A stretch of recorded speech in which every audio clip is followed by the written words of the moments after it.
আসসালামু আলাইকুম। প্রিয় বাংলাদেশ, আমাদের মাতৃভূমি বাংলাদেশ ২৪ সালের ৫ই আগস্টের পর থেকে এক কঠিন সময় পার করতেছে। কে বিএনপি করে, কে আওয়ামী লীগ করে, কে জামাত করে, কে হেফাজত করে,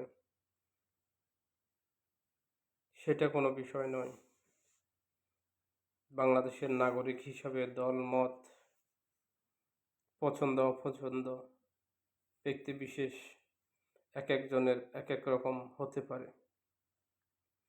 দিন শেষে আমরা সবাই বাংলাদেশের সিটিজেন, বাংলাদেশের নাগরিক। আমাদের এদেশে বাঁচার, এদেশে কথা বলার অধিকার আছে।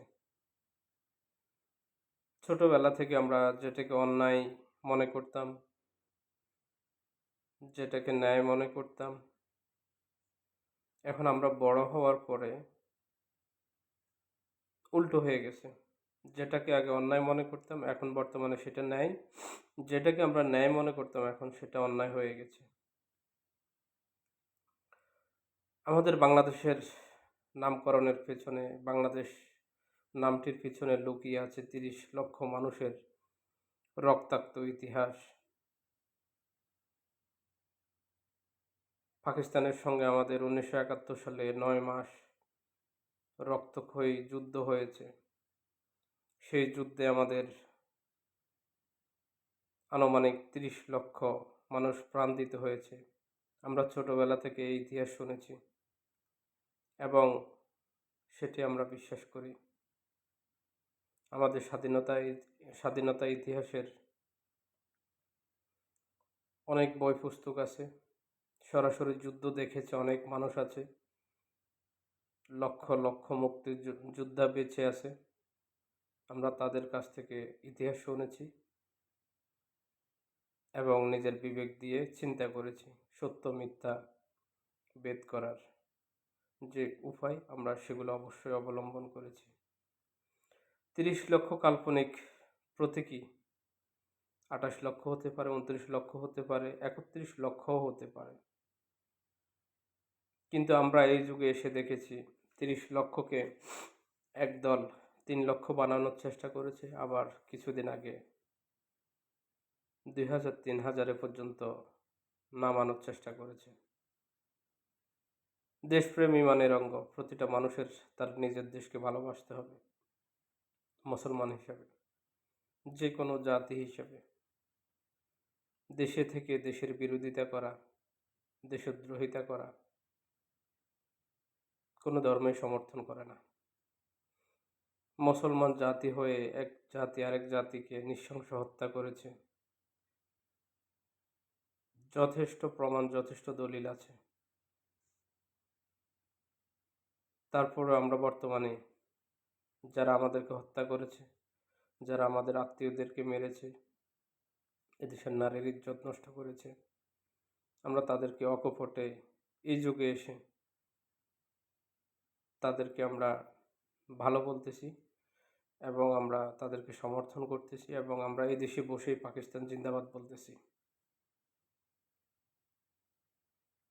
এই দৃশ্যগুলো আমাদেরকে দেখতে হচ্ছে এবং সহ্য করতে হচ্ছে। আমাদের বর্তমান বাংলাদেশে, স্বাধীন বাংলাদেশে স্বাধীন সেনাবাহিনী আছে, আমাদের নিজস্ব বাহিনী, বিমান বাহিনী, নৌবাহিনী, বাংলাদেশের পুলিশ প্রশাসন। এই সব ডিফেন্সের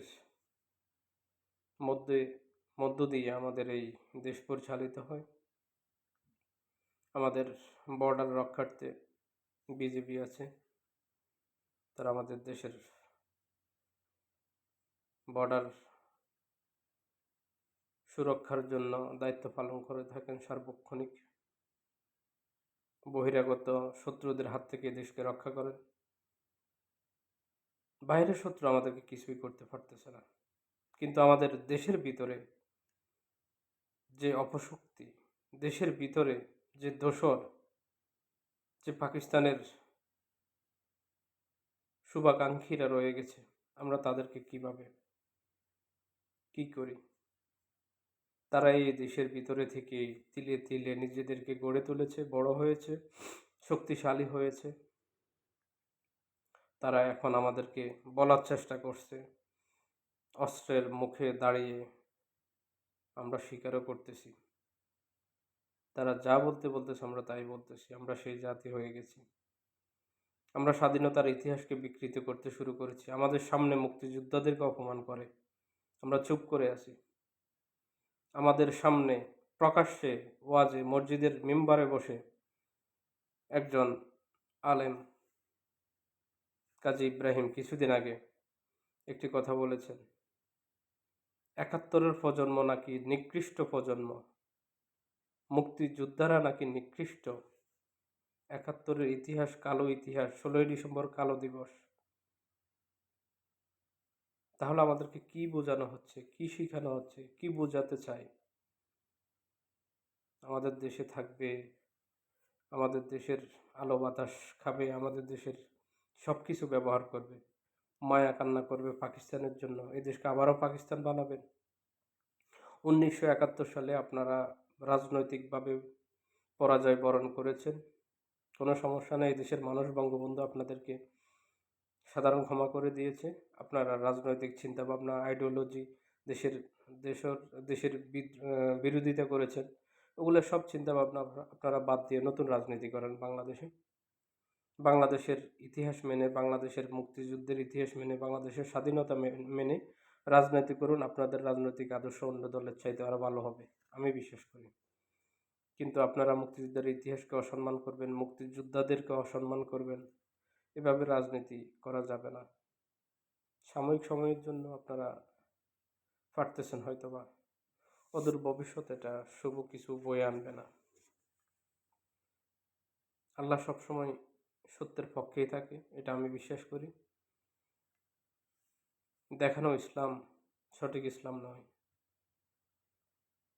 সঠিক ইসলাম হচ্ছে আল্লাহর ইসলাম, রাসূলের দেওয়া পথ আমরা অনুসরণ করতে হবে। দেশে এমন একটা পরিস্থিতি দাঁড় করিয়েছে আমাদের বর্তমান উপদেষ্টারা, অন্যায়ের বিরুদ্ধে কথা বললে আপনি গ্রেপ্তার,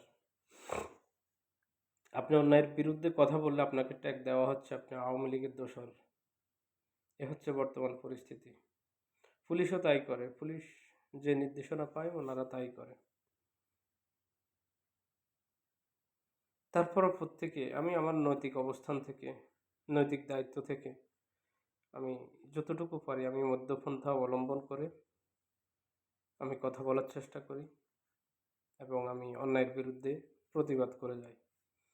কারো ব্যক্তিগতভাবে আঘাত করার কোনো ইচ্ছা নাই। ব্যক্তিগতভাবে আমাদেরকে অনেকে আঘাত করে, অনেকে অনেক কিছু করে, সেগুলো বলি না। সেগুলো পারিবারিকভাবে, ব্যক্তিগতভাবে সেগুলো অন্যভাবে চিন্তা করি। কিন্তু রাষ্ট্রীয় যে অন্যায় হচ্ছে, রাষ্ট্রীয়ভাবে যে অবিচার হচ্ছে, সেগুলোর কথা বলতেছি। একজন নাগরিক হিসেবে আমি মনে করি এই অন্তত বাকশক্তি, এতটুকু কথা অন্তত বলার বাক স্বাধীনতা আমাদের আছে। ভালো থাকবেন। অনেক বেশি কথা হয়ে গেছে। আল্লাহ হাফেজ।